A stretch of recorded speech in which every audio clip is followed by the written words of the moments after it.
Vous écoutez Sounds Like Portraits, conversation avec des humains créatifs. Bienvenue, c'est Philippe Ingard.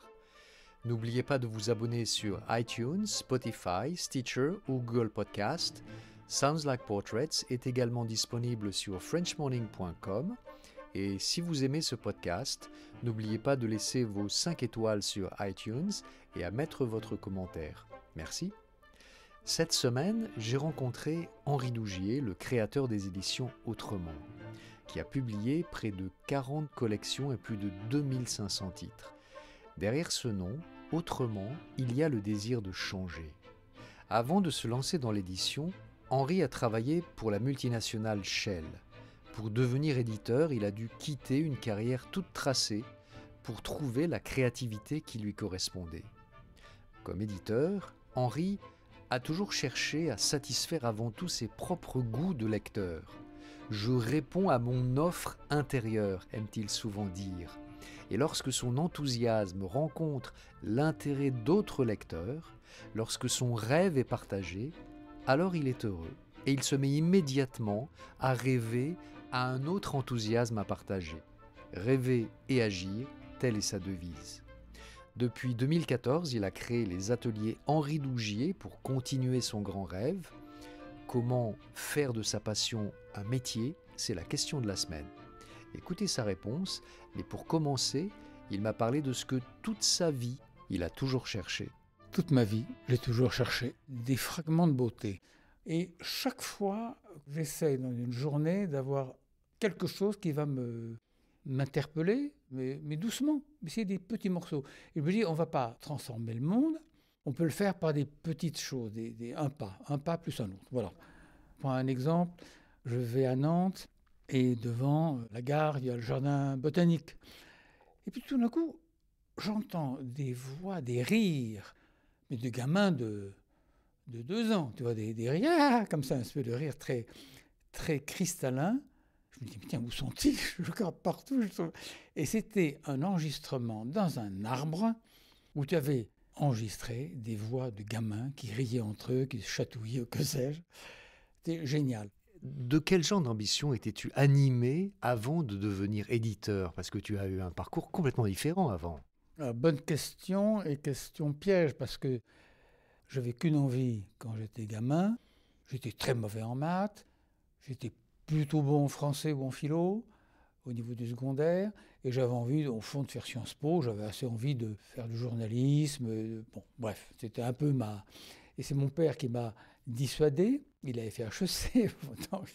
Et il m'a dit, Sciences Po, ça mène à rien. Bon, HEC, ça mène à quelque chose. Bon. Et j'ai préparé HEC, les SEC. À cause des maths, j'ai raté HEC, j'ai réussi les SEC. J'ai fait les SEC.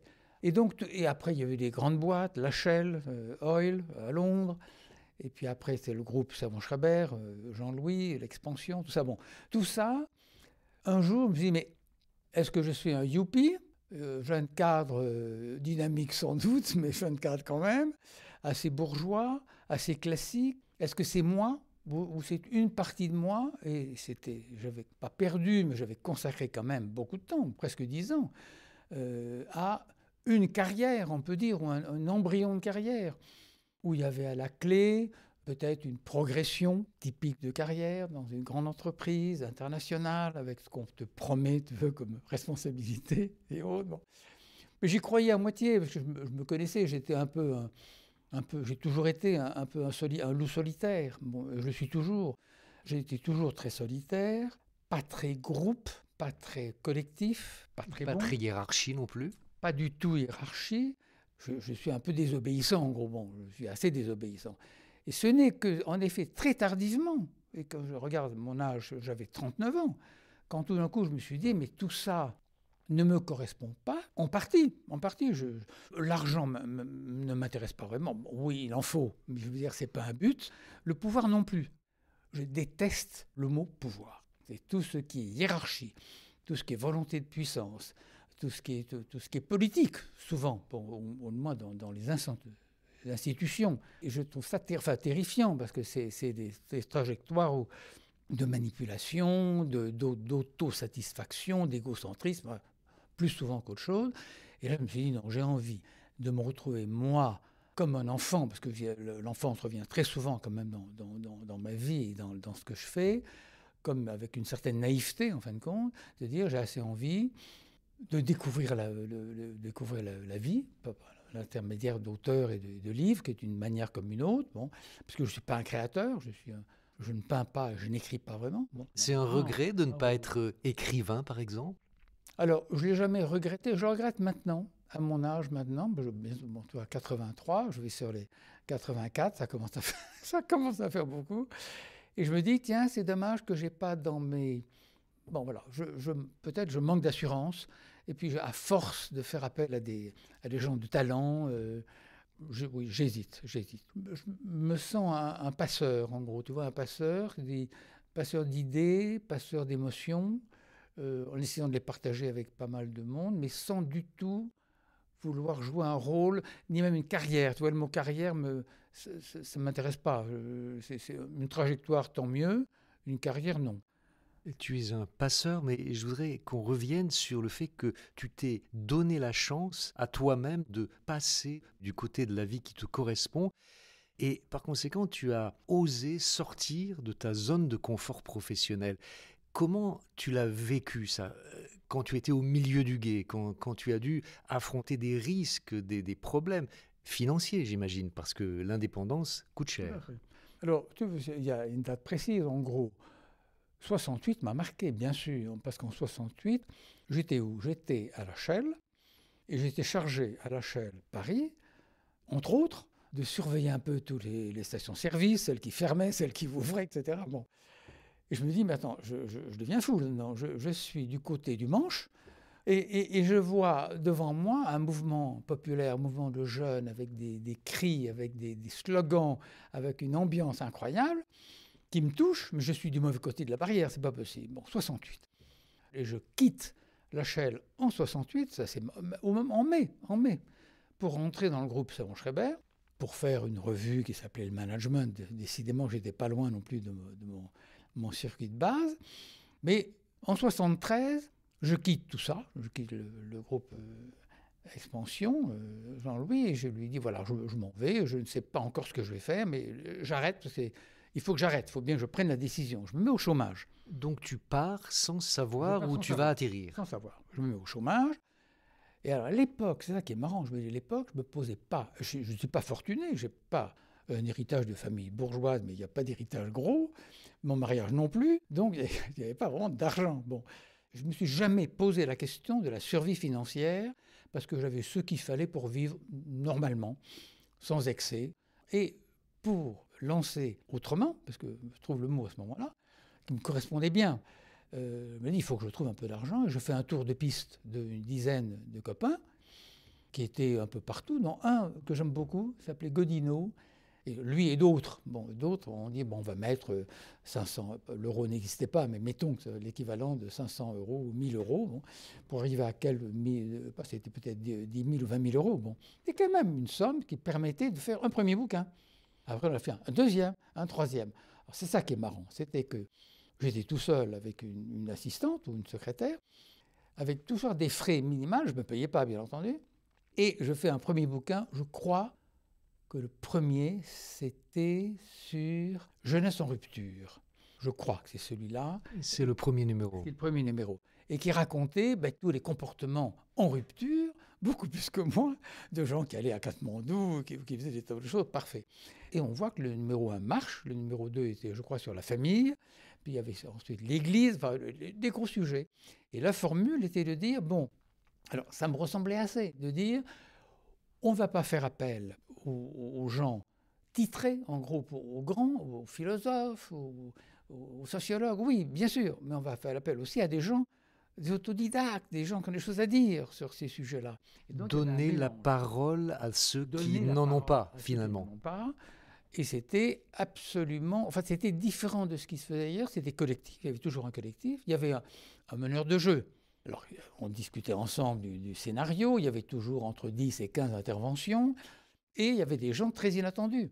Pour un exemple, on fait un bouquin sur le respect. Parmi les intervenants, on tombe sur une infirmière qui s'occupait d'enfants malades, quasiment mourants, et qui fait un témoignage absolument formidable sur comment un gosse de 1 an, 2 ans qui est là, bon, qui ne s'exprime pas complètement, mais qui a un œil, et qui a une bouche, un sourire, comment il interpelle le personnel soignant en exigeant quelque part d'être écouté, d'être entendu, d'être soigné, d'être respect. Et je me dis, bon, c'est exactement ce que je veux, c'est montrer autour d'un mot toutes les facettes et les façons de vivre ce mot et cette émotion, cette valeur. Finalement, tu cherches à faire des ponts là où il n'y en avait pas. D'abord, je me sentais nulle part, si tu veux. Je me souviens très bien, il y avait la gauche, bon, j'étais plutôt à gauche, mais une gauche quand même rocardienne, tu vois, j'étais très rocardien, donc à la fois le rôle de l'État, mais le rôle de l'entreprise. Bon, donc, j'étais mal perçu par les gens gauche-gauche, tu vois. J'ai pas été militant, jamais été militant, je ne suis pas du tout idéologue, je procède par, je dirais, par intuition, par désir personnel de rencontrer un sujet. Quand on a créé une collection, par exemple, sur l'enfance, uniquement l'enfance, des grands, de Jean-Paul II, de Hitler ou de Franco, des gens morts ou des gens vivants, les grands, bon, qui nous fascinent, dans le mal et dans le bien, dit on va faire une collection sur l'enfance. Mahmoud Mouria qui disait, une fois qu'on a touché à l'enfance, on comprend le personnage, on voit déjà toutes les influences, bon, etc., que pour toi comme pour moi, on voit bien d'où on vient et l'impact que ça a eu.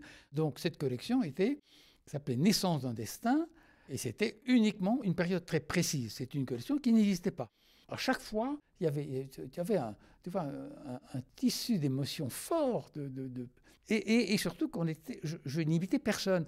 Et je disais toujours à l'époque, je suis dans l'offre et pas dans la demande. Je ne sais pas ce qu'est la demande et j'en ai rien à foutre de la demande. Ça veut dire que tu ne t'inquiètes pas du public que tu vas Non. rencontrer, ou éventuellement de l'absence de public. Absolument, absolument. Alors, mon défaut, sans doute, a été de jouer sans arrêt. Le nombre de collections qu'on a lancées est trop, au moins 30 collections, parce que je suis un impulsif. Je ne peux pas dire que je me fatigue très vite, mais je m'ennuie très vite. Et donc, il faut que je crée un peu, bon, par moment, souvent trop vite peut-être, mais bref, c'est comme ça, j'avance. Donc, je me mets toujours en position de qu'est-ce que je peux m'offrir à moi, parce que je suis très égoïste, je travaille pour moi. Il faut que j'ai une émotion forte autour d'un projet, sinon je ne le fais pas. Donc, s'il n'y a pas d'émotion, je ne le fais pas, point barre. Tu ne cherches pas à répondre à une attente, à un sujet qui est déjà a priori intéressant pour le public, où il y a déjà un public, mais tu cherches à créer ton public. Quelque chose, absolument. Je crée le public. Je crois tout l'aspect de. On a toujours essayé d'inventer des formes. Je prends une collection qui n'a pas très bien marché, qui s'appelait Éclat de lire. Et je m'étais dit, au fond, quand je regarde la littérature du 19e siècle, avec les grands, Victor Hugo, Flaubert, Stendhal, etc., Balzac, et les autres, c'est 600, 800 pages, 1000 pages. Bon, Les Misérables, c'est beaucoup de pages, c'est 800 pages. Qui le lit? Je me dis, tiens, ça serait amusant de reprendre la littérature du 19e, bien précis, française, étrangère, et de choisir un chapitre, un morceau, un éclat, un fragment. Je reviens à mes fragments. Je dis, qu'est-ce que je peux donner à des gens comme éclat de lire, comme un petit éclat, un petit fragment qu'il va les toucher? Je prends Les Misérables, je relis Les Misérables, et je tombe sur, inattendu, parce que j'avais oublié la bataille de Waterloo. Je dis, nom de Dieu, mais la bataille de Waterloo, mais c'est dingue. Superbement écrit, mis en scène par Victor Hugo. Incroyable, bon. Et un texte court. Et puis, je demande à plein de profs de lettres, je leur dis, écoutez, aidez-moi à regarder, relisez Zola. Zola, c'est très facile, parce que c'est un journaliste quelque part, donc il y a plein de textes. Trouvez-moi des textes qui font 50, 100 000 signes, courts, que je peux éditer tout seul, comme un fragment de livre, en disant, je vous donne un morceau d'un texte qui va vous toucher. Bon, alors on fait ça. On choisit les textes, on fait des tout petits bouquins qu'on vendait 2 €. Ça, c'était la connerie, parce que 2 €, il ne restait rien. Et la SNCF me dit, votre truc nous plaît beaucoup. Alors là, il y avait tout d'un coup un aspect financier, parce que c'est des bouquins, en effet, très peu chers, très inattendus, un petit morceau qui se lit en 1 heure, 1 heure et demie, totalement fait pour le trajet de train. Et ils ont fait de la pub dans les gares. On en a vendu quelques milliers, mais quand tu vois un bouquin 2 € qui te rapporte en réalité 60 centimes d'euros à l'arrivée, il faut que tu en vendes 10 000 pour rentabiliser. On a dû en vendre 3 000 à 4 000, donc on arrête. Mais on en a fait une vingtaine.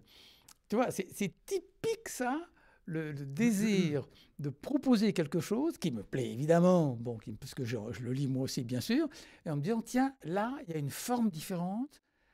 C'est de la beauté, toujours, parce que c'est les textes qui sont impérissables. Je veux dire. Et je regrette, par moments, je me dis merde, il faudrait que je le redépasse, il faudrait que je continue ça. Si je comprends bien, cette façon de publier des fragments, c'est une introduction à quelque chose de plus grand. Il ne s'agit pas de penser que parce qu'on a lu un petit texte des Misérables, on a lu tous les Misérables. C'est une porte d'entrée. Est-ce que tu le vois comme ça? Ah oui, c'est une porte d'entrée, en se disant, peut-être qu'en découvrant un texte court, on donne envie d'aller plus loin et de lire le texte, bien sûr, le texte plus large. Et à l'époque, tu disais, à propos de la revue Autrement, elle est actrice et observatrice des mutations de la société. Est-ce que ça veut dire qu'il y avait un projet politique, c'est-à-dire une façon de s'inscrire dans le débat politique de la société française, en l'occurrence, à cette époque? Alors, plutôt que débat politique, je dirais ce que j'appelais les révolutions minuscules. Voilà, je retrouve le titre d'un bouquin qu'on a publié à l'époque, Les révolutions minuscules. J'y crois toujours. C'est le geste, toujours des fragments, le geste de quelqu'un qui va améliorer sa vie personnelle ou la vie de ses voisins par petites touches. Et c'est là où d'ailleurs on passait beaucoup de temps, je passais beaucoup de temps à l'époque, à des débats, à des colloques, à des rencontres, à des trucs comme ça. Et après je me suis dit, il faut que je revienne pour des questions financières. Un petit peu plus tard, en 1993, tu crées la collection Littérature aux éditions Autrement et tu publies notamment Inconnu à cette adresse de l'américaine Catherine Cressman Taylor, qui est un grand succès d'édition. Et je voudrais savoir quel est ton rapport au succès, parce que tu dis tout le temps qu'au fond, l'argent n'est pas le but, évidemment.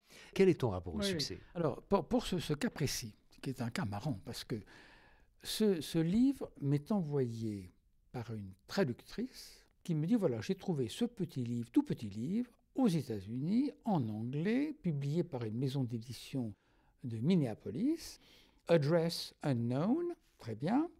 Je le lis, très court, je le lis en 1 heure. Le dénouement est très fort, très original. Mais je ne me précipite pas en disant, là, j'ai quelque chose d'étonnant, de différent. Non, je dis, c'est très bien, on va le publier, bien entendu. Mais bon, on verra, on prend le temps. Et je le publie, je ne sais pas combien de temps après, plusieurs mois après, pas tout de suite. Quand tu dis tu le publies, tu le traduis ou est-ce que c'est la première... Cette dame le traduit, Lévy Bain le traduit. On achète les droits à ce petit éditeur. Pour les honnêtes, on achète les droits à 500 €. Tu vois, c'est une somme tout à fait raisonnable, très peu chère. On le publie, et puis une émotion qui monte, des bruits, des bruits. Le buzz. Le buzz. Des gens connus aussi, Anne Boukemé, des gens que je ne connaissais pas, parce que je ne suis pas du tout mondain. Et, bref, je reçois des coups de téléphone, et je me dis, tiens, c'est marrant. Et puis les ventes montent. On s'aperçoit qu'on rentre dans la liste des best-sellers de l'Express, et ça ne me fait pas d'effet réellement, parce que je me dis, bon, c'est un bouquin qui marche, tant mieux, mais c'est pas moi qui l'invente. Donc, il marche très bien. Bon, c'est pas une création maison, tu vois, je bénéficie de cette marque. Alors, ça monte très fort et on vend 10, 20 000, 30 000, enfin, tu vois, très important. On n'avait pas l'habitude de ces chiffres. Jusqu'à 1 million, je crois. Jusqu'à 1 million. Et on a, à ce moment-là, j'ai un télégramme de Simon & Schuster, grosse maison Jean Rachette américain, même plus gros, qui me dit, écoutez, voilà, on vous aime bien, mais on a vu vos résultats, mais malheureusement, ça nous appartient parce qu'on a signé ce contrat avant la guerre, en 1936, avec l'auteur. Donc on a un très vieux contrat. Nous, ça n'a jamais marché chez nous. Ça a dû être repris par une petite maison américaine, Minneapolis, qui n'a pas marché non plus. Vous en faites un succès, bravo, mais ça nous appartient. On vous laisse les droits pendant encore 7 ans ou 6 ans. Par contre, toutes les négos que vous montez avec des éditeurs étrangers, vous avez plein de négociations avec 30 éditeurs dans le monde entier, c'est nous qui allons assumer ça, c'est notre boulot. Donc j'ai perdu, là, si tu veux, tous les contrats que j'avais négociés avec partout dans le monde, top, c'est parti. Alors j'en tire quoi? C'est un bouquin qui a rapporté de l'argent. Donc ça nous a permis de nous installer rue d'Anguin, dans un local superbe, avec des Velux partout, c'était 400 mètres carrés super. Je voulais qu'on soit dans un endroit beau, parce que toujours le beau. Hein. Et on a toujours eu des locaux d'ailleurs très beaux, très séduisants et très conviviaux. Et donc, bon, je me dis, on finance ça. Mais au niveau, pour moi, éditeur, je suis beaucoup plus, je dirais, fier. si on peut être fier par moment, pas tout le temps, fier de ce que j'ai pu faire parfois, certaines collections, certains livres, qui étaient des créations complètes. Là, c'est un coup de chance, coup de peau d'éditeur. Et alors, c'est très amusant quand tu parles d'argent et de notoriété. Et évident que si des gens ont pu respecter ce que j'ai fait dans le milieu édition, c'est pas pour tout ce que j'ai inventé, sciences humaines, littérature, c'est pour tel ou tel succès. Et ce bouquin m'a servi, on va dire, au niveau de ma réputation, pour dire « Ah, il est capable de faire un best-seller, donc c'est un éditeur. » tu vois. Alors que je n'avais rien à foutre. Tant mieux, c'est un best-seller, tant mieux. Mais ce n'est pas ce que je recherche vraiment. J'en tire pas plus que ça. Parce qu'au niveau de mes émotions, c'est dû à l'éditeur qui l'a édité en premier, c'est dû à l'auteur. Moi, je suis un éditeur secondaire par rapport à ça. Tu vois. Je ne suis pas dans l'invention, là. En 2011, tu cèdes la maison Autrement à Flammarion. Pourquoi ça? Alors, je pense, je ne sais pas. Honnêtement, alors, en partie, je pense, on arrivait quand même à 35 ans, 37 ans d'existence, 75, ça commence à faire. Ça devenait quand même lourd à gérer. Et moi, je ne suis pas un très bon gestionnaire. Je ne crois pas que ce soit mon talent. Il y avait un peu trop de titres. Il y avait 60, 70 titres par an. Tu vois, c'est le côté boulimique. Mon côté boulimique, qui est dangereux, évidemment. Bon, je me suis dit, est-ce que je vais continuer? Est-ce que je continue ça? Je risque de me répéter, parce qu'on a fait le tour de beaucoup de choses quand même, entre enfants, sciences humaines et romans, ça fait beaucoup de titres. Et donc je me suis dit, allez, j'aime bien Flammarion, j'aime bien la patronne de Flammarion. Donc je vends.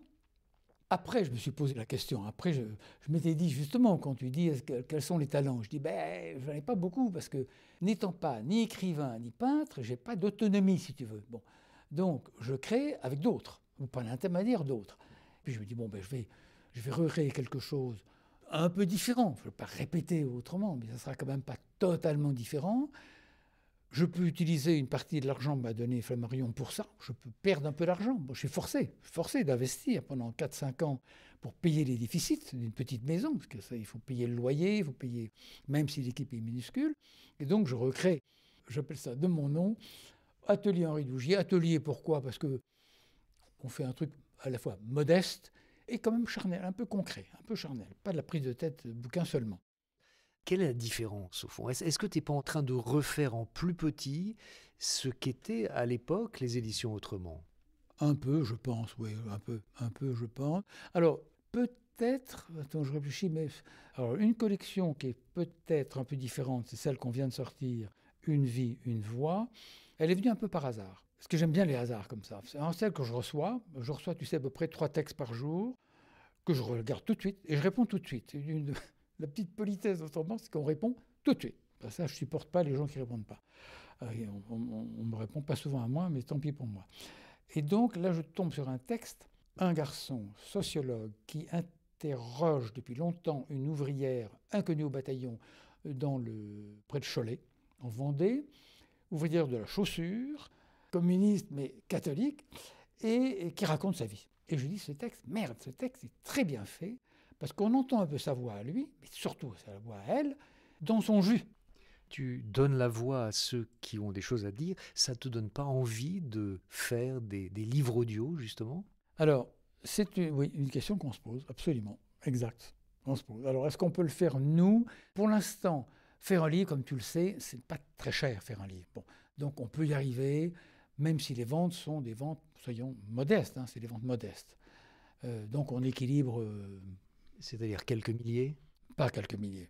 Quand tu vends entre 600 et 1200, c'est bien. Quelquefois, tu dépasses 1500, tu peux arriver à 2000, mais tu n'es pas à plusieurs milliers systématiquement. Ça peut arriver, mais les ventes, donc, c'est des ventes modestes. Mais il n'y a pas que nous. Je crois que tu sais, le succès va au succès. C'est-à-dire qu'il y a ceux qui ramassent la copie et qui ont les chiffres, et puis les autres, en gros. Alors, pour revenir à l'audio, oui, on y pense, bien sûr, parce que c'est magique. Oui. Ta devise est rêver et agir. Oui. Toi qui as créé des dizaines de collections, j'ai l'impression que tu es un peu comme le petit poucet qui a semé comme ça des cailloux sur ton chemin. Et si tu te retournes, quel est le grand rêve qui est derrière ton parcours? Mon intuition en t'écoutant, c'est peut-être un rêve d'encyclopédiste, quelque chose comme ça. Ou alors un rêve, si tu veux, en gros, je me sens hors du cirque. Je me sens pas tellement. Enfin, éditeur, je sais pas, je suis pas sûr, tu vois, je veux dire. Éditeur, oui, parce que éditeur, le mot va avec publier des choses, des livres entre autres, bon, très bien. Mais est-ce que je suis éditeur? Bon, mon rêve aurait été d'être plus talentueux et de mélanger les gens. C'est ce qui se fait de plus en plus. C'est-à-dire qu'au fond, la période dans laquelle on entre, où tout d'un coup les barrières s'affaissent et le mélange se fait, et que tu as aussi bien une expo, qu'une lecture, qu'une chorégraphie, qu'une peinture, etc.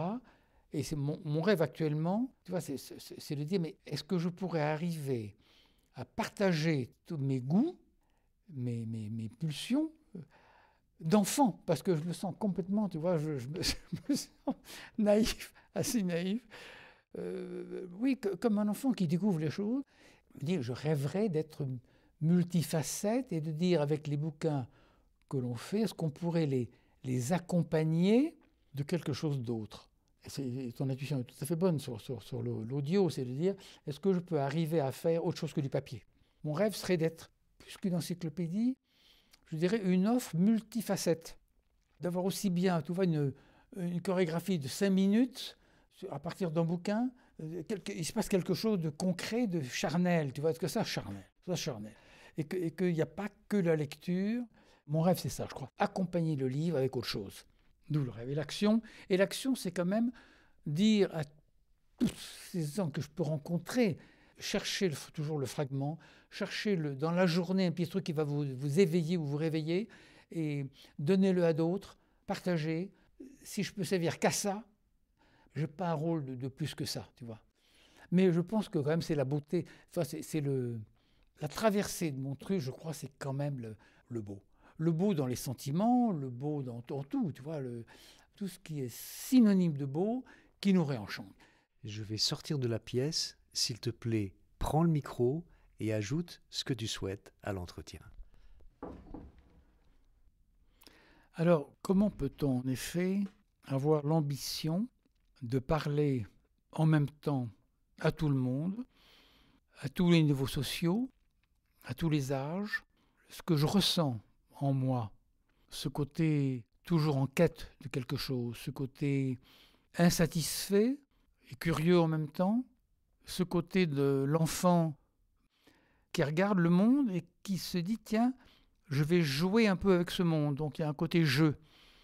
Je pense que comme je suis moi, au fond, un vieil enfant, ou un enfant vieillissant, donc je m'adresse à la part enfantine, libre, innovante de tous mes lecteurs. Merci Henri d'avoir partagé ton histoire dans Sounds Like Portraits, musique Charmeuse de Serpent, composée et dirigée par Olivier Glissant.